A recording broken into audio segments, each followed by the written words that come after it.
What's Rotwood? Well, it's probably the best game that released today that you've never heard of. Currently sitting at Steam with 98% positive reviews, but it seems like our friends at Cly Entertainment weren't shouting loud enough about it, so I'm here to give them some help. From the developers of Don't Starve, Oxygen Not Included, and Grifflands comes the totally not Cult of the Lamb roguelike that even hosts up to 4-player co-op. Now in this video, I'm going to show off exactly what this baby can do and try to get as far as possible with a brand new character. Let's go. All right, so first things first, we'll just jump into local play and it'll shoot us straight to the character creator where we can begin building our wonderful persona. This is the character we ended up using on stream, but for the purpose of this video, let's go ahead and make a brand new character here. Always got to go with the cat type character. That is just my my brand. So we'll throw a character here together real quick. Nothing too fancy. Give him some cute little eyes and give him the big creepy eyes staring straight into your soul. And let's go for the big snaggletooth. I think that's something a little different. That's a little cute.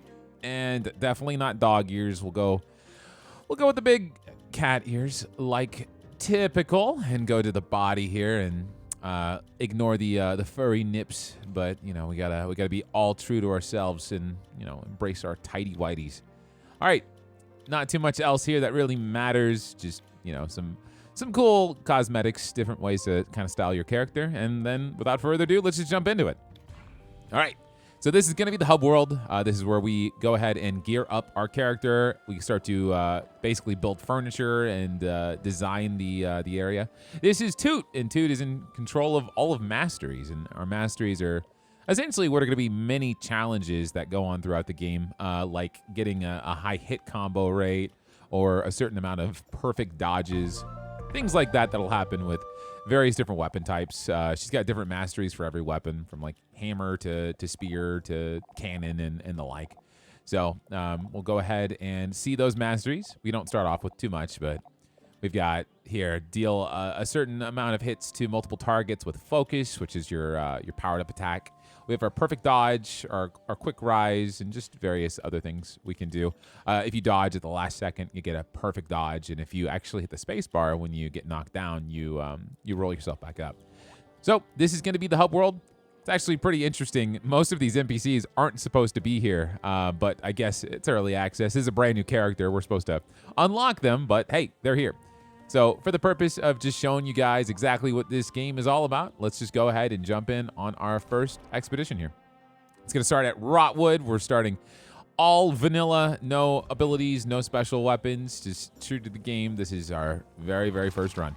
First weapon is going to be the hammer, which honestly I like quite a bit. It's pretty reliable. It's pretty quick, and it can deal some fast damage. All right, so one cool thing that I do like a lot about this game is the fact that you can alternate between your fast and your quick hits. Alternating between, on at least mouse and keyboard, it's going to be left and right click, which will let you do sort of like a 2-string combo, smack, light, and then finish in with a heavy, coming with the overhead. All right, so we've finished the first few enemies here, and we have a couple of upgrades. Let's see. Parting gifts. When you dodge, launch a bomb in a random direction, or sanguine power. Each time you kill an enemy, gain 5% critical chance for 10 seconds. That's actually not bad at all. I think I'm going to take that, see if we can't get some snowball potential here. All right, so we only have one spot we can go to down here, which is going to be another upgrade. That's going to be what this crystal actually signifies here. So let's jump in. Very early on, it doesn't really throw too much as far as enemy types go, but the more you actually end up winning in these arenas, you can go up frenzy levels, and that mutates the enemies, it mutates the kinds of rooms and all of their abilities as well. But of course, you don't really unlock that new frenzy level until you end up conquering the boss. So the enemies will flash red like that too when they're almost dead. We already see a few masteries that are popping up getting finished here. So let's see. Stage fall. When you quick rise, so essentially recover, you'll heal 50 health, which isn't bad. Or shrapnel. Anything you break in the environment shatters into 8 projectiles. I'm not a big fan of shrapnel because honestly, there's not a lot of stuff to break in the area. So I'm just going to grab stage fall, and that's going to help us mitigate some of the damage we might take. So we have two options here. The top one's going to be some money, which is what that little heart icon is. and the other one's just going to be another upgrade. And so right now, we don't really have much of a reason to get any money, so let's go ahead and keep upgrading our character. So these guys are a little new. They're going to be bombs. If you hit that, they start to illuminate an area, and boom, pretty massive damage. The enemies themselves will trigger it too, so that's something to be really careful about. But they're not too bad once you get into the habit of just watching. One thing about this game, it'll throw a lot of enemies at you all at once. And it's very easy to sit there and focus on your one character, but if you do that, you're going to kind of fall behind, and something is going to hit you, be it a bomb or someone just flinging themselves at you at max speed. So let's go ahead and get Cornered Coyote. This guy will have you do 50% more damage when you are under 500 health. Meanwhile, there's Retaliation, which is kind of the same thing. When you're attacked, you'll do damage back to your attacker, but we don't really want to shoot for a build, I think, that's going to rely on us taking a lot of damage right now, especially when we don't have a lot of gear with us. So this right here is going to actually be a really important resource. It's a stone that we use to purchase new gear and weapons. So we definitely want to take that anytime we get it. This enemy is actually a little bit more tricky because he has a very quick attack animation. It's pretty much instant, does not sit there and choreograph its attack, so you have to be on the defensive a little bit when you have them, unless you can get them into a hit stun like that. And then these armadillos, they're pretty standard. They do have one move that'll have them roll at you, otherwise, right there. Otherwise, they just kind of shoot projectiles, but if you get behind them, they're easy enough to deal with. All right, cool. That was very, very straightforward. And here we go. It's a core stone. So this is going to be our first core stone. This is a universal resource that is used for a lot of things. And it's also a resource you don't lose if you die, which means getting that is actually going to help our entire run throughout the game. It'll help us with our meta progression and, you know, just gearing up our character. All right, so this lady over here, good old Alki, she is going to upgrade our abilities that we've gotten from our run so far. The first one is always going to be free. As we see here, the total is 0, so we get pick whatever we want. And honestly, I think I'm going to go ahead and hit Stage Fall. So whenever we pick ourselves back up, we're going to heal for 100 health, which will almost fully negate whatever damage we take. The second upgrade is a little bit more expensive, and by a little bit, I mean a lot, and there is no way we have 150, so we're just going to have to say goodbye, Alki, nothing else we can do here. This icon here actually means we are at the mini-boss, so we will see our first foray into a much stronger enemy here.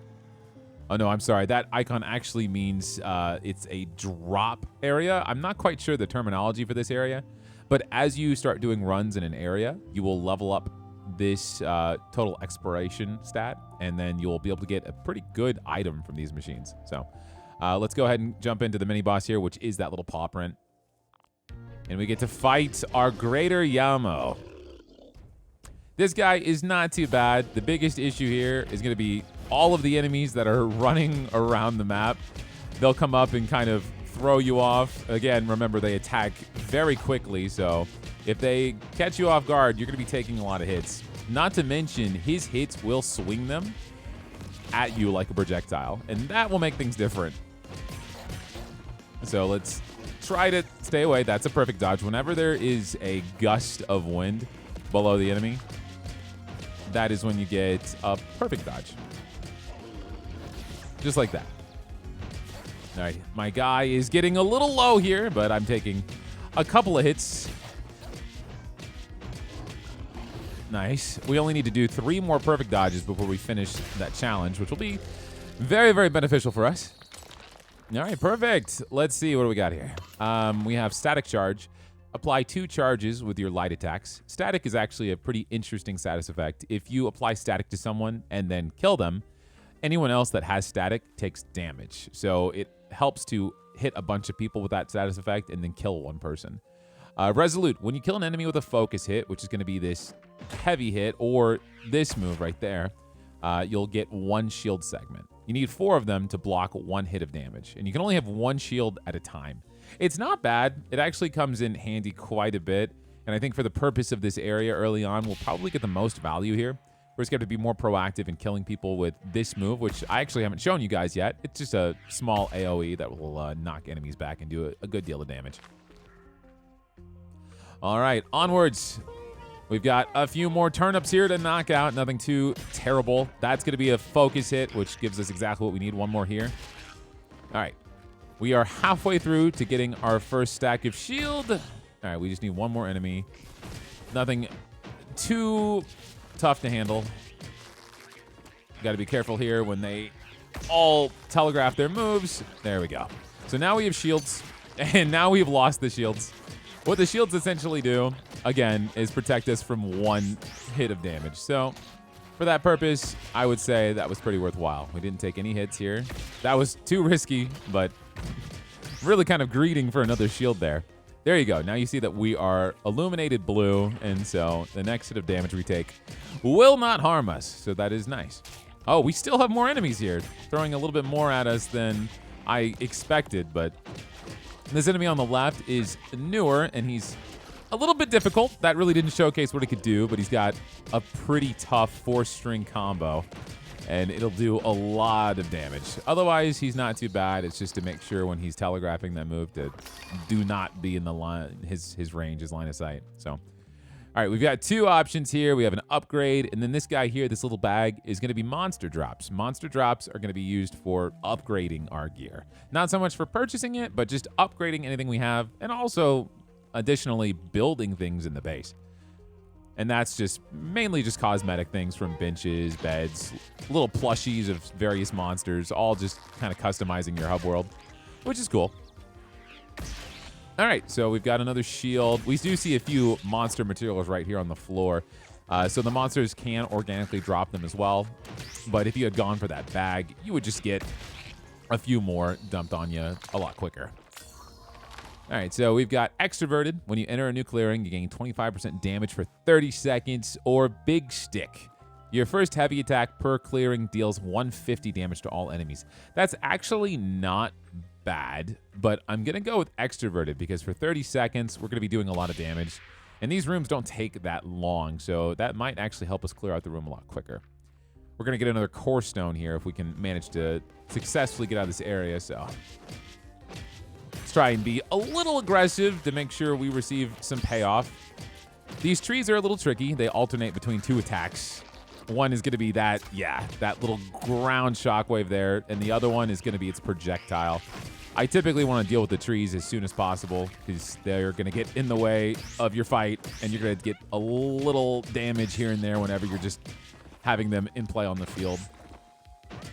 We just now lost our 30% damage boost, so that was actually a pretty good boon here. It helped us out a lot clearing the room as fast as we could. So we'll go ahead and take this core stone.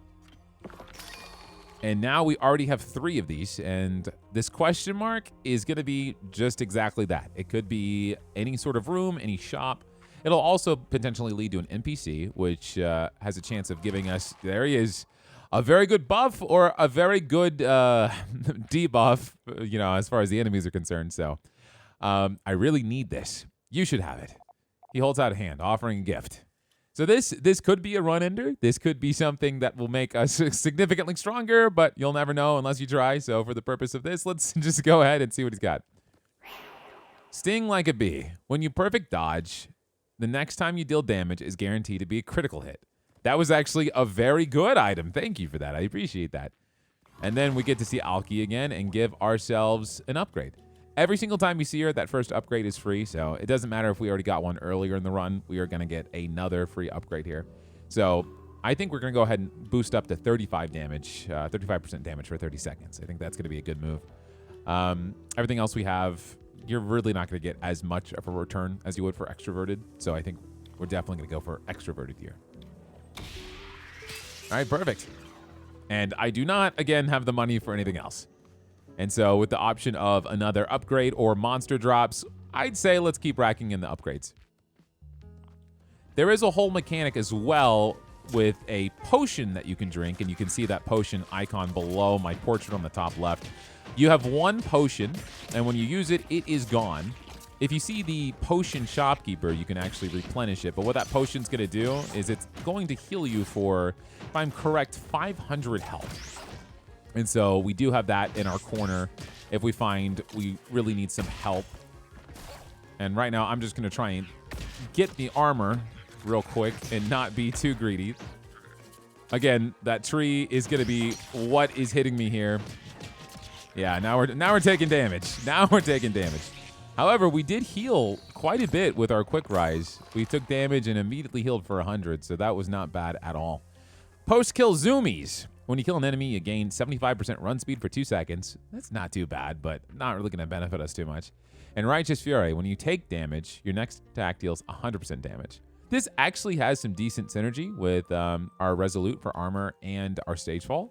So I could take this and, you know, take not that much damage and deal quite a bit back in return. So, all right, our next one is just going to be an upgrade, and we're probably coming up towards the boss here soon. I would imagine we're getting close.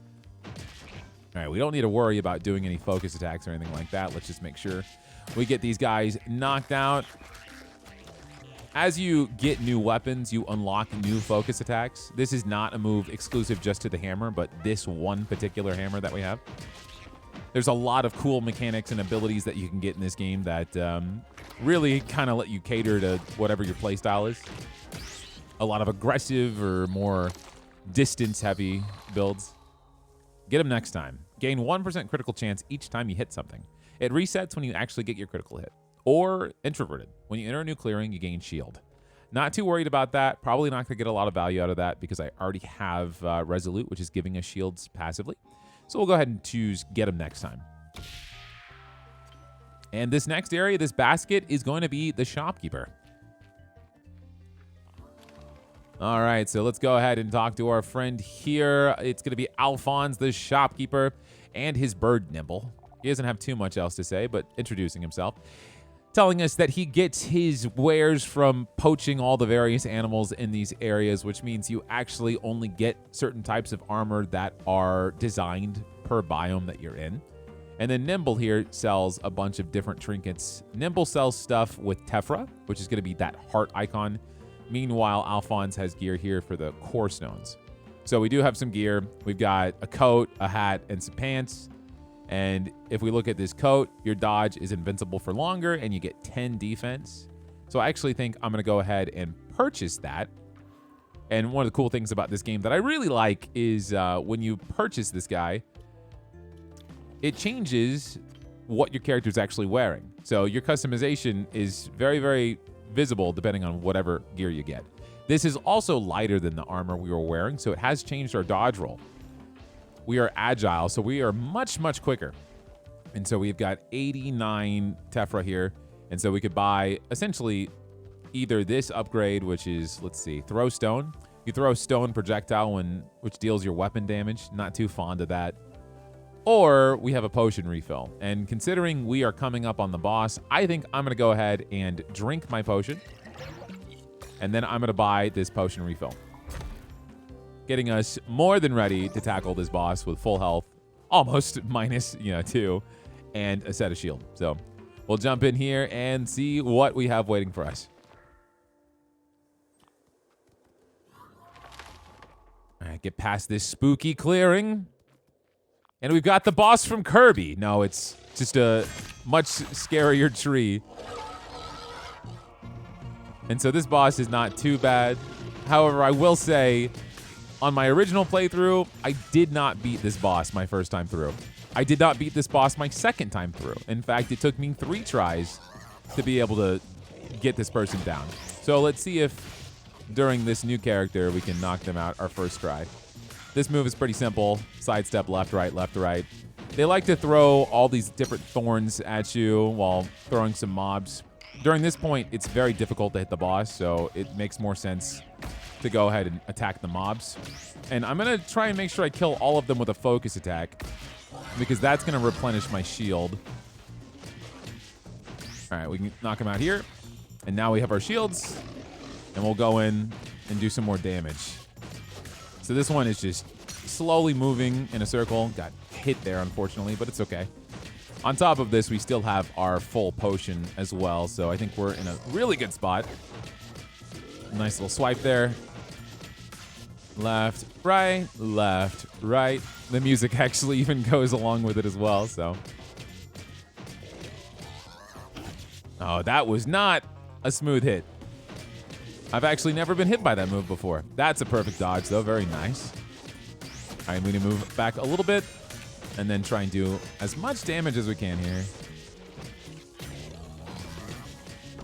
The first version of this hammer is really not helping much. They probably don't expect you to be able to get to the boss your very first time through the game. So they are quite a deal tanky. And this enemy here is going to be pretty troublesome.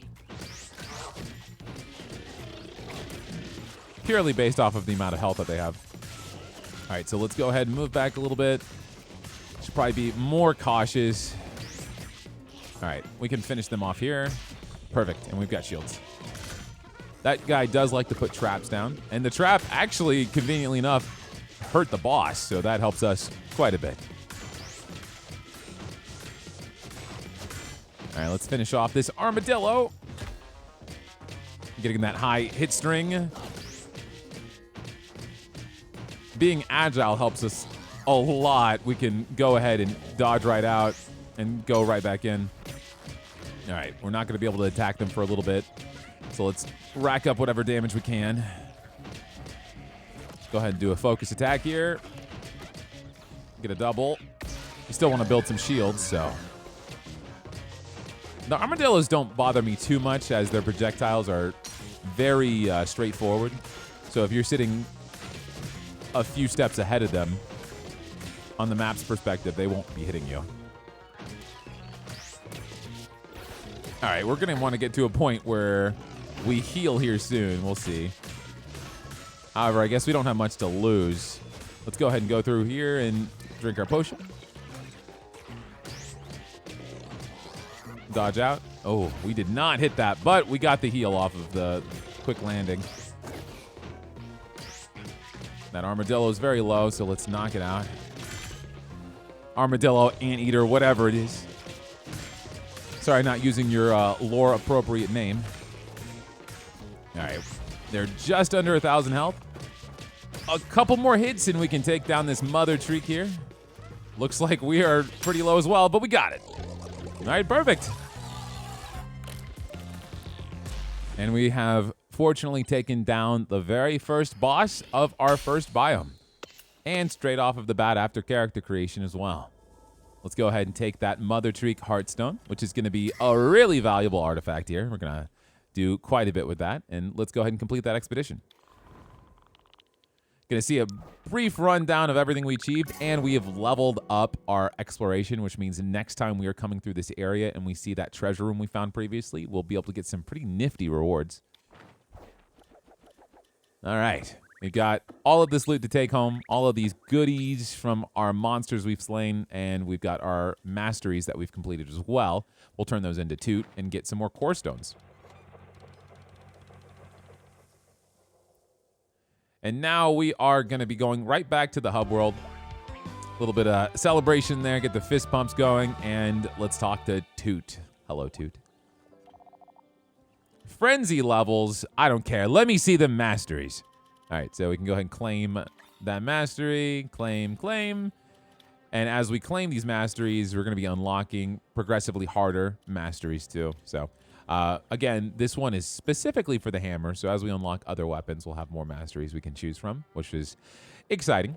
And after that's all said and done, we've got 5 core stones. But we forgot about the big thing we got from that boss. So let's go ahead and talk to Finn here.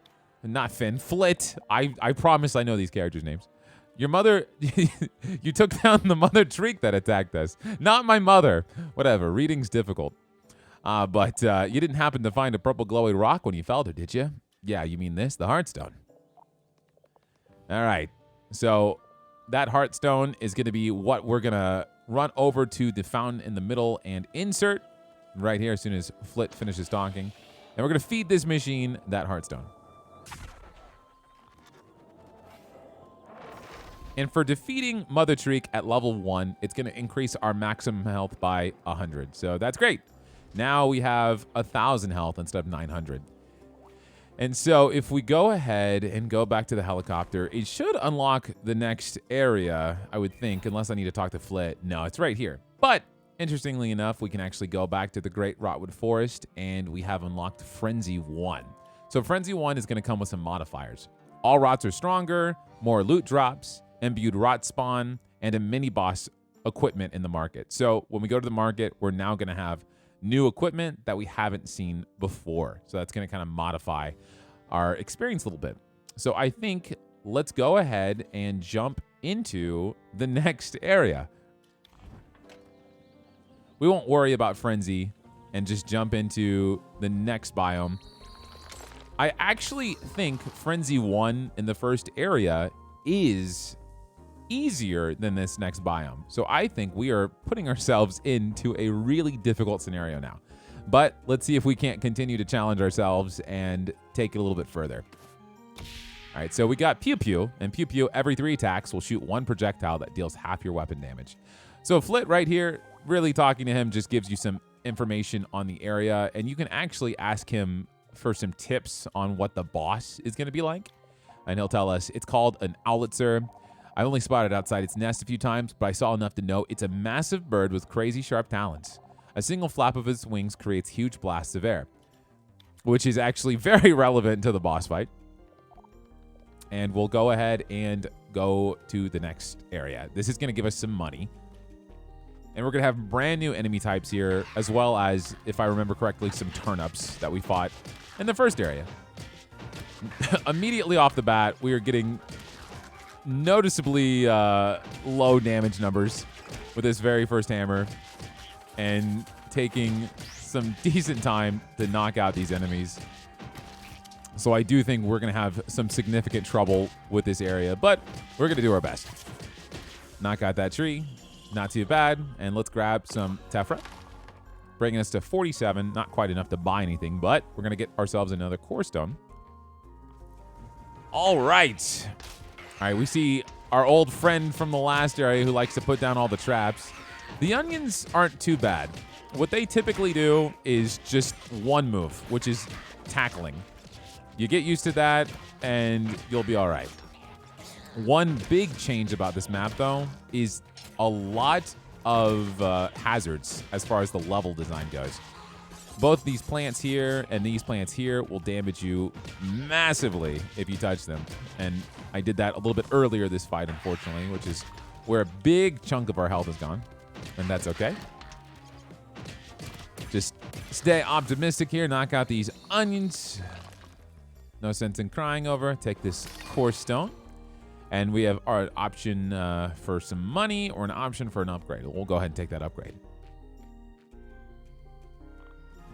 All right, that guy right there, that toad, is probably one of my least favorite enemies in this game. What he's going to do is run away and try to have himself a meal and make himself incredibly powerful. He actually will transform, flying around the map and doing huge damage numbers. And honestly, if he gets to that point, it is possibly a run ender. And so you do not want to let him get away if you start seeing him running. You want to stay on him. Oh, that was not great. We're already seeing ourselves taking a lot of damage here, mainly because of the amount of effort it's taking to knock down these enemies. But let's see if we can't get something that's going to help us out. When you enter a new clearing, we've already gotten extroverted before, and that actually helped us out quite a bit. And we passed on Big Stick. Big Stick is when you do your first heavy attack. Everyone who's alive in the room takes 150 damage, which isn't bad. But again, I think extroverted is going to help us a lot more. And let's take our chances with the mystery path. All right, we've got this guy. Let's see what he's going to do for us. He wants us to flip a coin. And if we can call it correctly, we will get ourselves a good boon. If we call it incorrectly, we're going to take 250 damage. So let's go ahead and start off strong and go tails. Nice. Perfect. All right. Tendril increases our maximum health by 250. So that is great. And on top of that, it actually heals us too. So that is nothing to scoff at. I think I'm actually going to take money for the first time this run because I want to be ready in case we find a shop. Because I think healing is going to come in very handy for us. This enemy does have a habit of attacking very quickly, much like the pink enemies of the last area. So I don't really want to be right in front of him. Otherwise, I have a chance of getting hit by that tongue. And we want to avoid that at all costs. So these trees are a lot easier compared to the trees in the last area. What they like to do is drop a spiky boulder and then just spit it at you. That's it. The boulder doesn't do anything. It doesn't explode. It doesn't do much.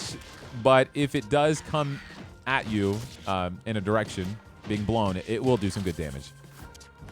He can push you back too, but really that's the least of your worries. Unless he pushes you on a trap like that, but we were able to avoid it. All right, so we got 62 tephra here, bringing us to 133, which isn't bad. Next spot is going to give us an upgrade. Haven't been fortunate enough yet to see a shopkeeper, but fingers crossed we get something useful. Health is getting a little bit lower. Probably going to want to be a little bit more cautious. These onions are hitting me more than they really should be with how predictable they are. I do see that we have a potion shopkeeper below. So I'm going to be a little risky here, and I'm not going to drink my potion yet.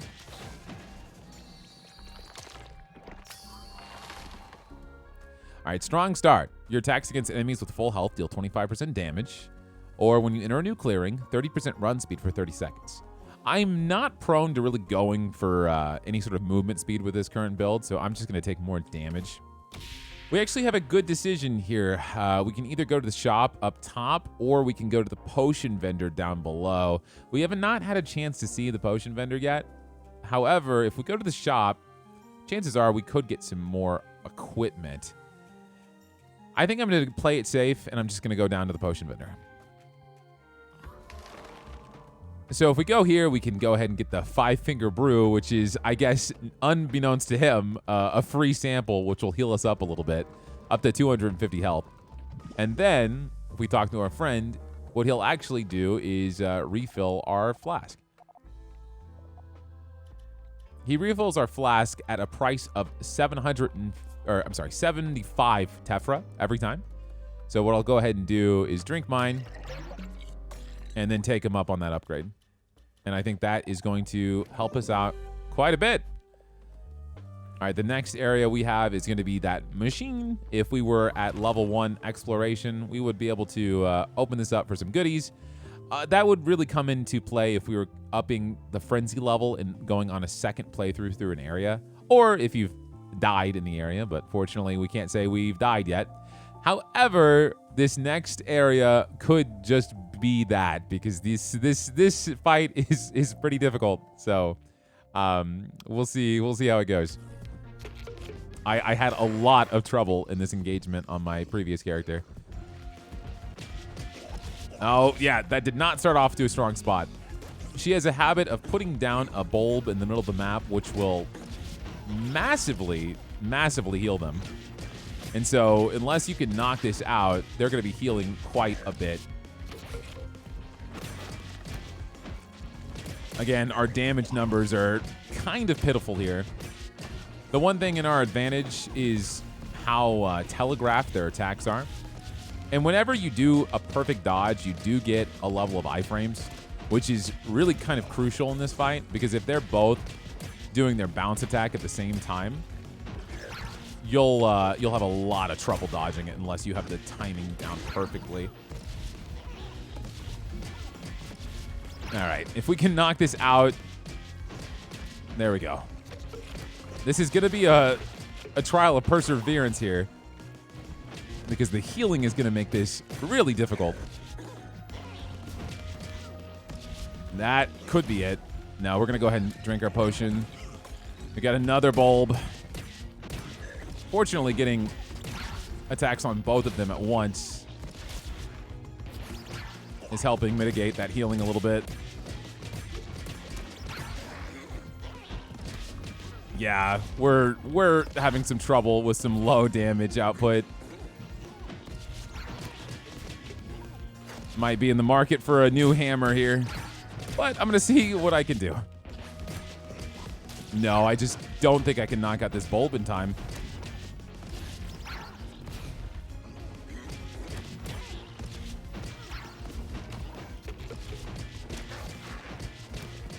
It looks like the bulb is actually healing itself, which I never noticed. But both the enemies are fully healed at this point. The heal seems to be a reflection off of all three enemies. And unfortunately, that is going to finally knock us in our tracks. I told you guys that encounter is pretty tough. And if you don't have a substantial amount of DPS, it's going to be really hard to knock out that bulb. But honestly, for what it was, we knocked out the very first area and got to the midway point in the second area without upgrading anything besides just buying a brand new t-shirt. So I would say that was pretty good. Now, there is a lot of content in this game. There is various biomes. I have not seen all of them in my original character. I've only gotten to the third boss before I tapped out for the evening, but I am very, very curious with each area having up to 4 levels of difficulty, different modifiers. And one of the interesting things, too, is when you up the frenzy of an area, not only are you fighting harder enemies, but you're fighting new transformations of every enemy with various additional abilities, different AI, and it just makes the engagement entirely unique per frenzy level. So there's a lot of replayability. So I hope you guys enjoyed this this little dip into what Rotwood is. I am having an absolute blast with this game. So if you guys enjoy it, go ahead and hit that sub button and look forward to some more content in this game because I can't get enough. I want to jump right back into it right when I end up posting this video. So thank you guys so much. Y'all have a great rest of your day and take care.